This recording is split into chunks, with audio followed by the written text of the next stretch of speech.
Hello my dear professionals, welcome back to Corporate Diaries. In today's video, I'm going to clarify all the frequently asked questions that I get asked about Infosys job or Infosys career in general related to what titles are offered to BTech graduates, what are offered to non-BTech graduates, the training, the significance of that training, the bond period, can you leave in the bond period without paying the amount, what are the legal issues or legal implications related to it, and how does the overall growth look like, the package, the yearly hike that you get there, the kind of projects that get assigned to, and many other little points that I feel are worth mentioning will be clarified in this video. So if that is something that interests you, keep on watching.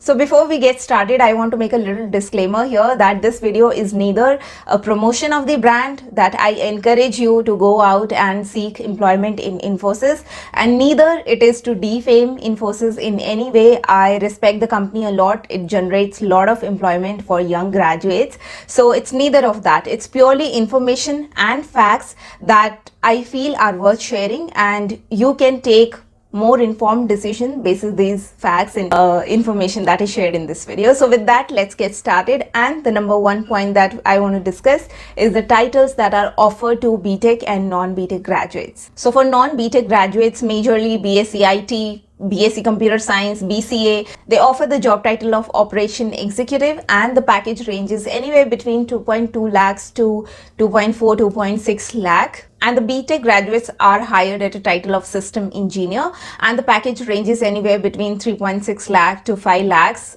And maybe a little bit above basis on which college are you hired from. I'm not talking about premier colleges here. So this is typically the range that is offered, and all of them, be it Operation Executive or System Engineer, gets a hike of typically between 5% to 10%. So you can calculate by yourself how much that would be it. But if you're really a star performer, you can get up to 4.5 or so in your yearly hike.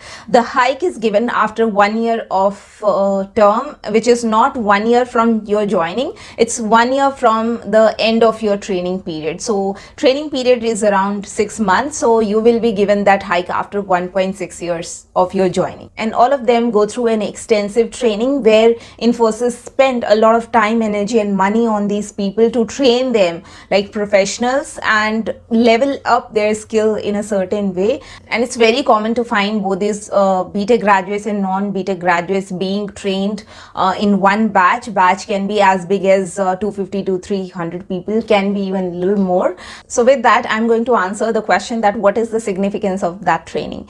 Does your score in that training matters, and why you should take that training seriously? So obviously your score matters, and if you perform really well, like really well, and you catch eyes of the trainers and everybody who's observing you, you can get lucky and get good projects in the company which are related to software development. Otherwise, like most of them, you'll end up into maintenance and support projects. Though projects are assigned basis at what time what needs come. If for your batch, at the time your batch is trained and there is no software development project in the company which need freshers, then obviously you will not be assigned one. But if the timing is right and you are a star performer in that training batch, then you can find yourself into a really good project which is related to development. And it's not so that if you are a BSc graduate, then you will not be assigned to a development project and you will be merely doing the maintenance and support project. It's not so. As I said, your score and your luck plays a lot of part here. If there is a requirement at that point in time and you are in a batch where you shine through and you score good, you will be deployed in that project. But very rarely, like only some people reach to that stage of luck, and most of them end up into maintenance and support projects. But do not be disheartened, because as I said, this training is amazing, and if you take it seriously and learn well, and you're not happy with the project that is assigned to you post training, then after the completion of your bond time, which is around 1.5 years, you can switch to some other company which has a better role to offer, because the training really levels you up. With that, let's answer the next question, which is the bond period and the bond amount. The bond period, as I already said, is 1.5 years. It's basically 1 year in the letter, but it specifies that it starts when your training ends till 1 year. So you can cover up basically both the time, the training time and the 1 year after that. So in total, it's 1.5 years. And can you leave in the bond period? No, you are not supposed to leave, and if you leave, you are supposed to pay that amount. You cannot leave without paying the amount, and if you do, can company chase you for that amount? Definitely it can chase you, and I have personally seen cases where company has sent legal notices to people who have just been disappeared from the job. So do not do that. Take these things very seriously. I'm not saying like it chase 100% of its ex-employees which just decide to disappear. I'm not sure of that, but I have seen cases companies sending legal notices. So take it very seriously. And I know some of you might be thinking that life just happens. You never know what situation arises tomorrow. Maybe you have health issues or your family has health issues because of which you cannot continue any job, or maybe like I get messages from some female employees. They say, I'm getting married and it's not possible for me to continue the employment because I will have to shift to a location where it's not possible to do the job, maybe overseas or some other part of country where it's not feasible to continue the employment. See, I understand all of these, but there is one thing that we need to understand, all of us, that when it comes to employment, we all tend to be so desperate that we ignore the legal complications of signing a document. We sign it so casually as if we are just signing another assignment in our college. It doesn't happen that way. You are adult and you are mature enough to read through the documents, and whenever anybody signs a legal document, it is assumed by the law that the person has taken into consideration all possible situations and then he is signing that document. I know it may come across as really rude, but that's the truth, that's the reality, and that's what is expected from you who is signing that paper, that legal paper. So you have to take that responsibility. I know not all companies spend that much on the name of training, and there might be some companies who are exploiting anybody who is leaving the company without paying the bond when they are not spending anything on the training. But Infosys does spend, so they have all the right to claim that amount because it takes a lot of money, time and energy to upskill a graduate with such training infrastructure. So be mindful of all the situations that can happen to you and take a very wise decision after considering all the facts. Okay, so now let's discuss the point of career growth. The future totally depends on what kind of project you are assigned post your training. If you get into a good project which is related to development, then you get to learn a lot and your market value will increase definitely, and you will grow exponentially in your career. If not inside Infosys, after 2-3 years when you switch your job, you will get amazing monetary growth or hike, you can say. But if you end up into maintenance and support projects, that will have relatively lesser growth than development projects. But if that is something you really enjoy and you do not like core development, real coding, like hands-on coding job, and you prefer support and maintenance kind of job, then that's good for you, because you'll find a lot of projects related to support, maintenance and testing jobs there, and if you thrive in them, you can build your career in that skill set. There's nothing wrong in that. And I do want to mention that it's no one's fault, neither company's fault nor the employee who's joining, it's his fault, because the business model of the company is such, it majorly thrives on outsourcing projects, which means the company gets the projects from clients who outsource some part of their work to Infosys, and Infosys bill that client as a business. So that's the whole business, and most of us know what kind of work will be outsourced. Mostly it will be chat support, call support, maintenance, monitoring and other testing jobs. So that kind of work is outsourced majority of the time. Not many companies outsource their core product development kind of work to some other company. So that's the nature of the business and it's no one's fault.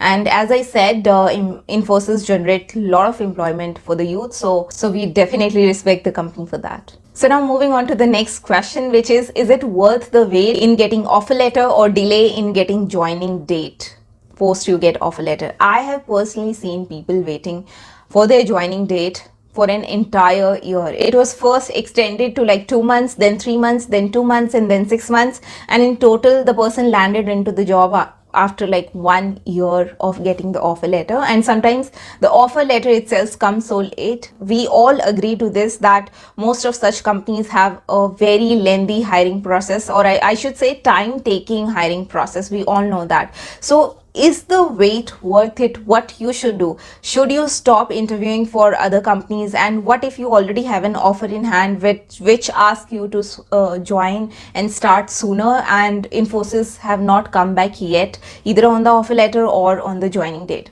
So the straight answer to this is, please do not stop exploring other opportunities. And if you have an offer which requires you to start as soon as possible, then I would say please go ahead and start, because wasting your 1 year in just waiting for that job to get started is not worth it, because you are in a learning phase, and in a country where employers are obsessed with hiring candidate with no gap, you cannot take this risk. And on top of that, you're losing your time. 1 year is a great amount of time when you are in starting phase of your career. You will learn so much and move so much ahead, and who knows, after a year or two, when you complete your employment in that company which is now offering you to join as soon as possible, you can switch to Infosys. If you are such a fan of the brand, you can switch to Infosys later. It always hires even experienced people, so it's not that if you join the other company now, then you'll not be able to join Infosys. It's not so.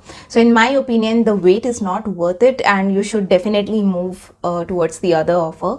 Okay, so we have come to the final question for this video, which is, who should definitely join Infosys and who should definitely avoid joining Infosys? Now, as I said, it is not to encourage either joining nor not joining. It's just an information and what I feel as a HR will benefit your career. So answer to this question is, all the students who have some sort of financial liabilities to them, where their families are waiting for their earning to start because they got you educated with great difficulties and loan and borrowings.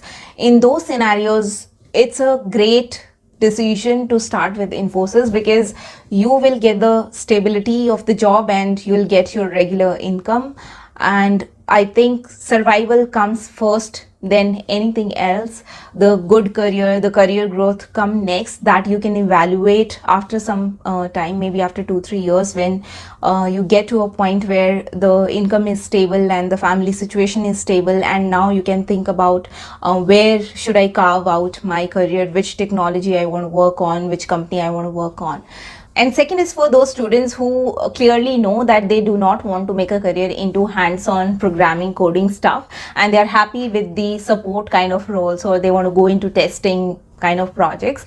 For them, it's good, because the chances of you getting in those kind of projects is way higher than you getting into software development, actual hands-on programming job. So those people can consider it. And third, for the students who are too conscious about working with a brand which people knows, like I know there are people who get crazy for working in these support companies, even after knowing these are support companies, just because people around you know about these names. So if that concerns you, then please go ahead and join. But for people who are more inclined towards doing development work and who know that they do not have so much financial liabilities on themselves and they can afford to take that risk, then I would say that if you have another offer in hand which is from a startup, or which you know will give you a development kind of work, then please go ahead and choose that, because that will give you an exponential growth comparative to what Infosys will give you.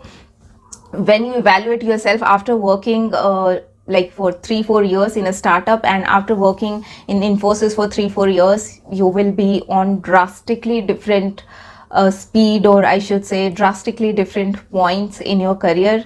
You'll grow more in startup, you get a lot of ownership, you learn a lot of stuff. It's an actual work, the product that is shown in market, you are the person who's working behind that. So it gives another level of confidence or kick, that boost that you need. So decide accordingly the category that you fall in. There's nothing wrong with any of the category. It's just about an individual choice. Both are equally respectable and great job. It's just that what feels best for you and what you want to see yourself working as. So guys, that was it from my end for today's video. If you still feel that I missed any of your questions regarding Infosys, do leave them in the comment section. I'll try to answer all of them to the best of my abilities. And you keep on watching more content on Corporate Diaries to be corporate ready, and I'll see you in my next video. Till then, stay safe and healthy. Take care. Bye.